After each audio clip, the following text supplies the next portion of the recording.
Today, I want to talk about purpose. But I'm not here to give you the standard commencement about finding your purpose. We're millennials. We try to do that instinctively. Instead, I'm here to tell you that finding your purpose isn't enough. The challenge for our generation is to create a world where everyone has a sense of purpose. One of my favorite stories is when JFK went to go visit the NASA Space Center, and he saw a janitor holding a broom, and he asked him what he was doing, and the janitor replied, "Mr. President, I'm helping put a man on the moon." Purpose is that feeling that you are a part of something bigger than yourself, that you are needed, and that you have something better ahead to work for. Purpose is what creates true happiness. And you are graduating at a time when this is especially important. When our parents graduated, that sense of purpose reliably came from your job, your church, your community. But today, technology and automation are eliminating many jobs. Membership in a lot of communities has been declining, and a lot of people are feeling disconnected and depressed and are trying to fill a void in their lives. As I've traveled around, I've sat with children in juvenile detention and opioid addicts who've told me that maybe their lives would have turned out differently if they just had something to do, an after-school program or somewhere to go.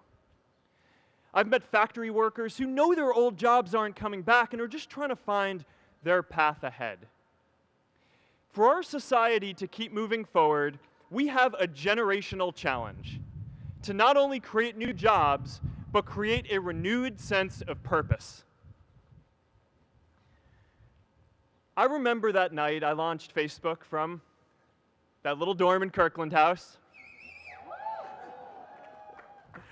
I went to Noakes with my friend KX, and I remember telling him clearly that I was excited to help connect the Harvard community, but one day someone would connect the whole world. The thing is, it never even occurred to me that that someone might be us. We were just college kids. We didn't know anything about that. There were all these great big technology companies with all these resources, and I just assumed one of them would do it. But this idea was so clear to us that all people want to connect. So we just kept working on it, day after day after day. And I know that a lot of you are going to have your own stories just like this. A change in the world that seems so clear that you are sure someone else is going to do it. But they're not. You will. But it's not enough to have that purpose yourself. You also have to create a sense of purpose for others. And I found that out the hard way. You see, my hope was never to build a company. I wanted to have an impact. And as all these people started joining us, I just assumed that that's what they wanted to do too. So I never took the time to explain what it was that I hoped we'd build. A couple years in, some big companies wanted to buy us. I didn't want to sell. I wanted to see if we could connect more people. And we were building the first version of Newsfeed at the time, and I thought, if we could just launch this, it could change how we all learn about the world. Nearly everyone else wanted to sell. Without a sense of higher purpose, this was their startup dream come true, and it tore our company apart. After one particularly tense argument, one of my close advisors told me if I didn't agree to sell the company right now, I would regret that decision for the rest of my life. Relationships were so frayed that within a year or so, every single person on our management team was gone. That was my hardest time leading Facebook. I believed in what we were doing, but I felt alone. And worse, it was my fault. I wondered if I was just wrong, an imposter, a 22-year-old kid who had no idea how things actually worked. Now, years later, I understand that is how things work when there's no sense of higher purpose. So it's up to all of us to create it so we can all keep moving forward together. And today, I want to talk about 3 ways that we can create a world where everyone has a sense of purpose. by taking on big, meaningful projects together, by redefining equality so everyone has the freedom to pursue their purpose, and by building community all across the world. So first, let's take on big, meaningful projects. Our generation is going to have to deal with tens of millions of jobs replaced by automation like self-driving cars and trucks. But we have the potential to do so much more than that. Every generation has its defining works. More than 300,000 people worked to put that man on the moon, including that janitor. Millions of volunteers immunized children around the world against polio, and millions of more people built the Hoover Dam and other great projects. And now it's our generation's turn to do great things. Now I know, maybe you're thinking, I don't know how to build a dam. I don't know how to get 1 million people involved in anything. Well, let me tell you a secret. No one does when they begin. Ideas don't come out fully formed. They only become clear as you work on them. You just have to get started. If I had to know everything about connecting people before I got started, I never would have built Facebook. Movies and pop culture just get this all wrong. The idea of a single eureka moment is a dangerous lie. It makes us feel inadequate because we feel like we haven't had ours yet. And it prevents people with seeds of good ideas from ever getting started in the first place. Oh, and you know what else movies get wrong about innovation? No one writes math formulas on glass, okay?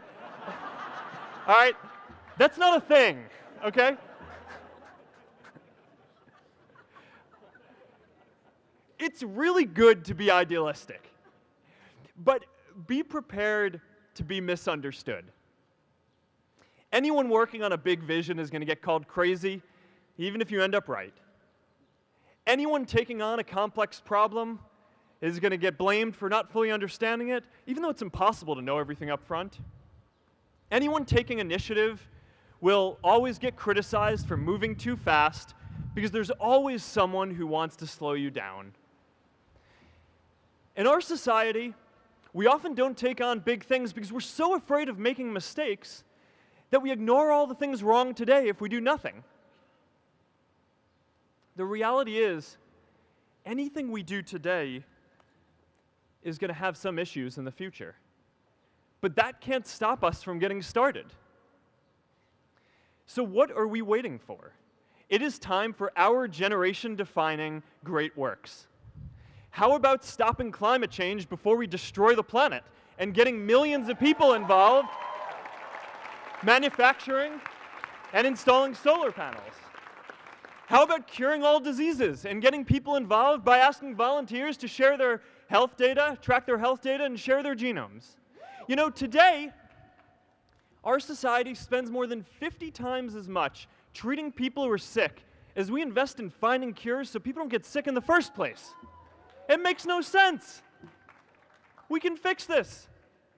How about modernizing democracy so everyone can vote online? And how about personalizing education so everyone can learn? These achievements are all within our reach. Let's do them all in a way that gives everyone in our society a role. Let's do big things, not just to create progress, but to create purpose.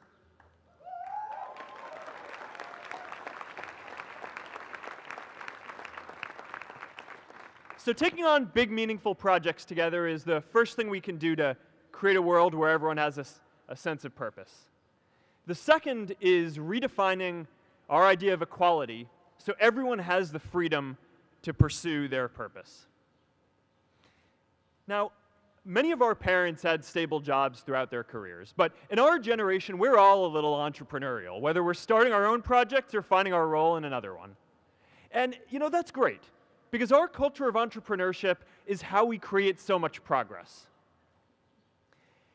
An entrepreneurial culture thrives when it is easy to try lots of new ideas. Facebook wasn't the first thing I built. I also built chat systems and games, study tools and music players, and I'm not alone. J.K. Rowling got rejected 12 times before she finally wrote and published Harry Potter. Even Beyoncé had to make hundreds of songs to get Halo. The greatest successes come from having the freedom to fail. Now, today, we have a level of wealth inequality that hurts everyone. When you don't have the freedom to take your idea and turn it into a historic enterprise, we all lose. And right now, today, our society is way over-indexed on rewarding people when they're successful, and we don't do nearly enough to make sure that everyone can take lots of different shots.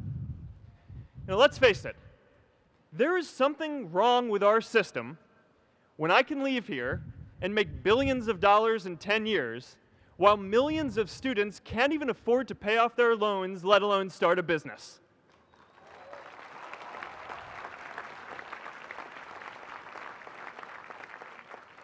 Look, I know a lot of entrepreneurs, and I don't know a single person who gave up on starting a business because they were worried they might not make enough money.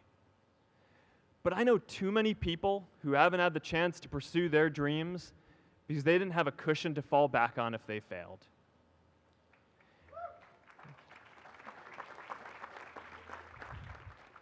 We all know you don't get successful just by having a good idea or working hard. You get successful by being lucky too. If I had to support my family growing up instead of having the time to learn how to code, if I didn't know that I was going to be fine if Facebook didn't work out, then I wouldn't be standing up here today. And if we're honest, we all know how much luck we've had to get to this point in our lives. Every generation expands its definition of equality. Previous generations fought for the vote and civil rights. They had the New Deal and Great Society. And now it's time for our generation to define a new social contract.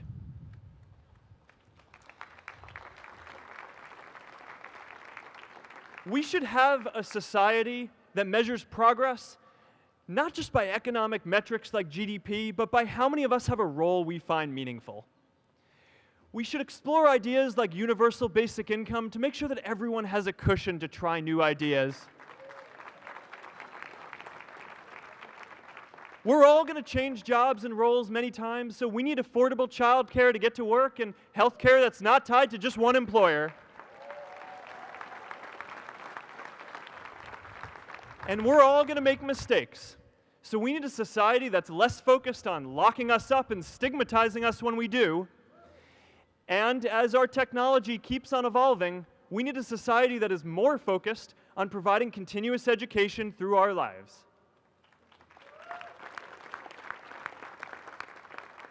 And yes, giving everyone the freedom to pursue purpose isn't going to be free.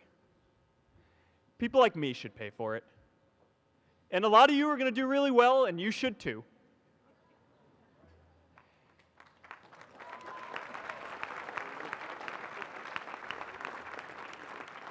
That is why Priscilla and I started the Chan Zuckerberg Initiative and committed our wealth to promoting equal opportunity.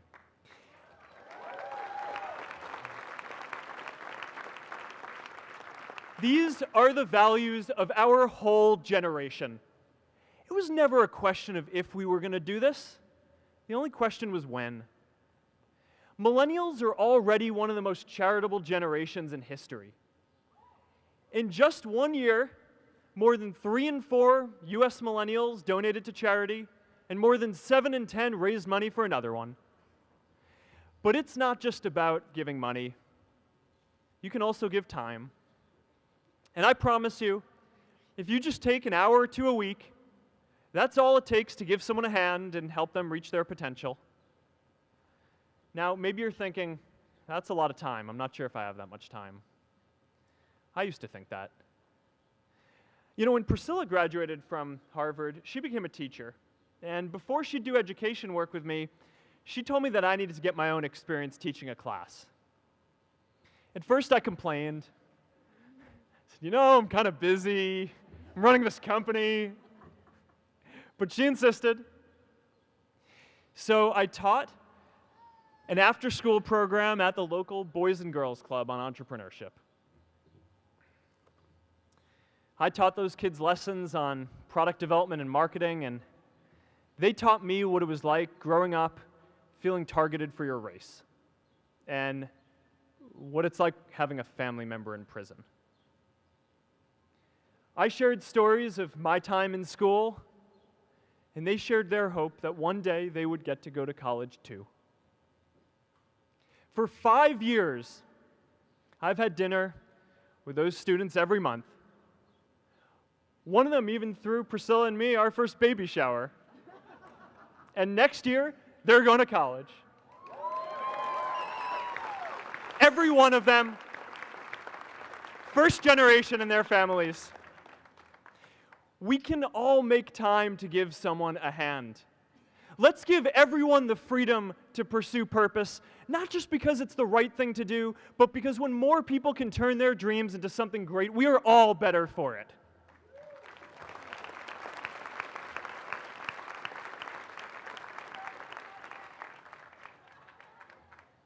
Purpose doesn't only come from work.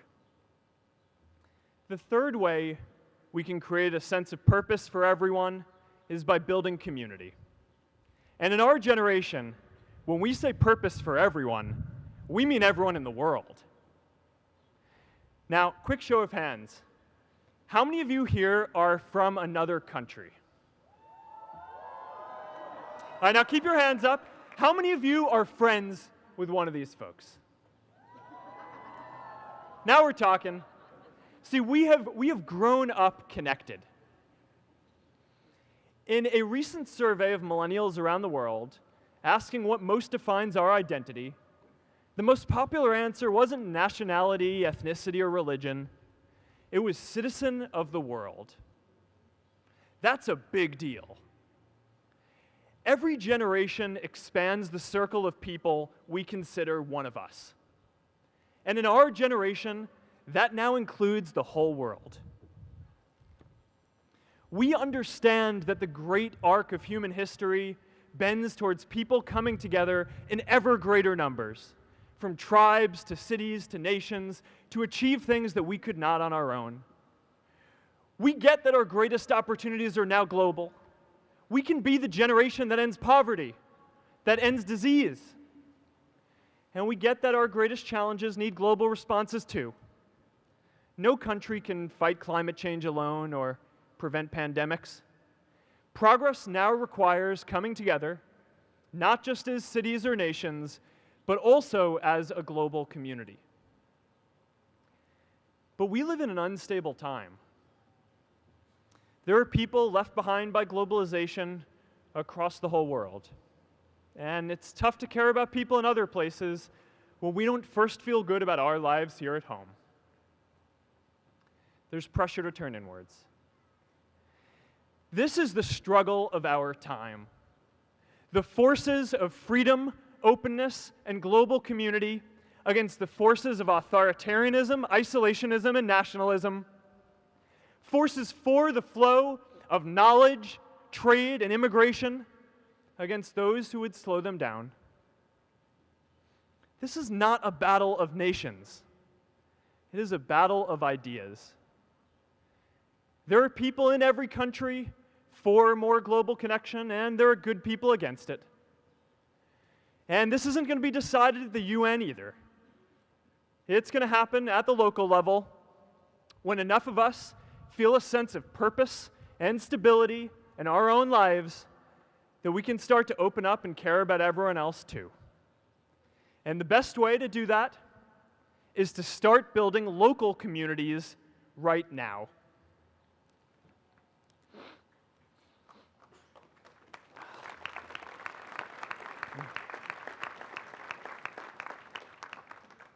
We all get a lot of meaning from our communities. Who here's from Elliott House? How about Lowell? I know you guys found community because you literally live right on top of each other. And Mather? I'll just leave that there. Whether our communities are houses or sports teams, churches or a cappella groups, they give us that sense that we are a part of something bigger, that we are not alone. They give us the strength to expand our horizons. And that's why it's so striking that over the past few decades, membership in all kinds of communities has declined by as much as 1/4. That's a lot of people who now need to find a sense of purpose somewhere else.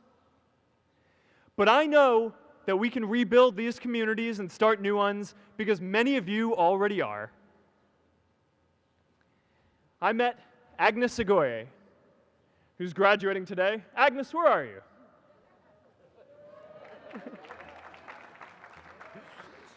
Agnes spent her childhood navigating conflict zones with human trafficking in Uganda, and now she's trained thousands of law enforcement officials to keep communities safe.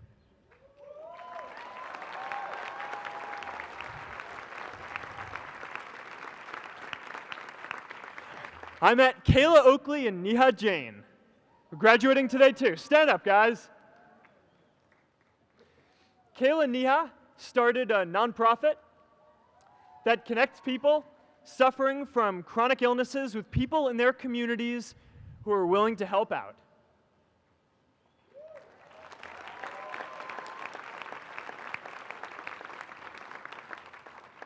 And I met David Razu Aznar, who's graduating from the Kennedy School today. David, stand up. David is a former city councilor who fought to make Mexico City the first Latin American city to pass marriage equality, even before San Francisco.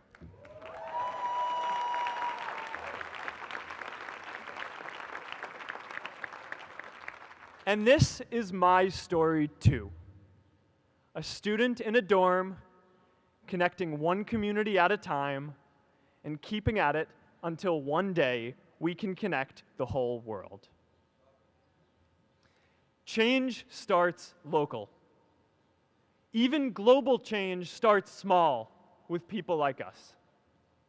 In our generation, the struggle of whether we connect more, whether we achieve our greatest opportunities, comes down to this: your ability to build communities and create a world where every single person has a sense of purpose.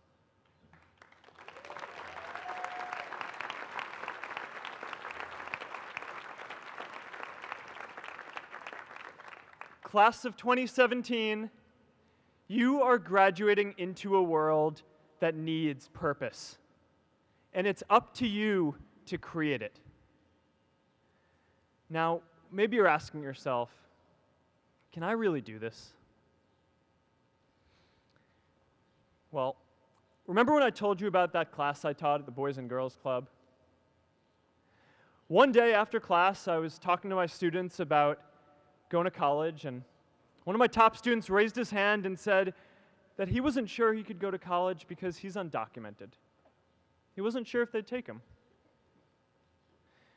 Last year, I took him out to breakfast for his birthday, and I wanted to get him a gift, so I asked him what he wanted, and he just started talking about struggles that he saw other students in his class facing, and finally said, you know, I'd really just like a book on social justice.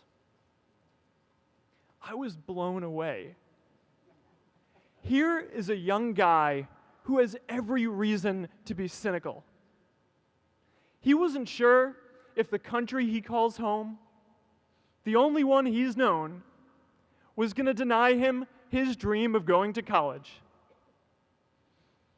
But he wasn't feeling sorry for himself. He wasn't even thinking of himself. He has a greater sense of purpose, and he's going to bring people along with him. It says something about our situation today that I can't even say his name because I don't want to put him at risk. But if a high school senior who doesn't know what the future holds for him can do his part to move the world forward, then we owe it to the world to do our part too.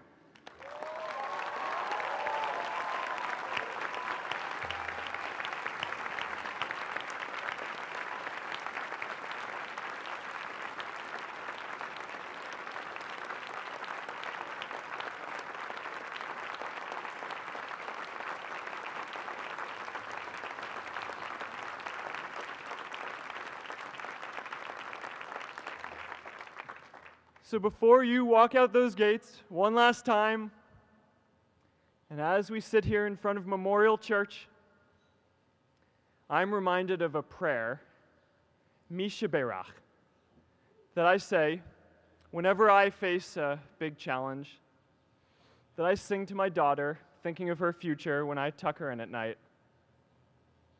And it goes, "May the source of strength, who's blessed the ones before us, help us find the courage to make our lives a blessing." I hope you find the courage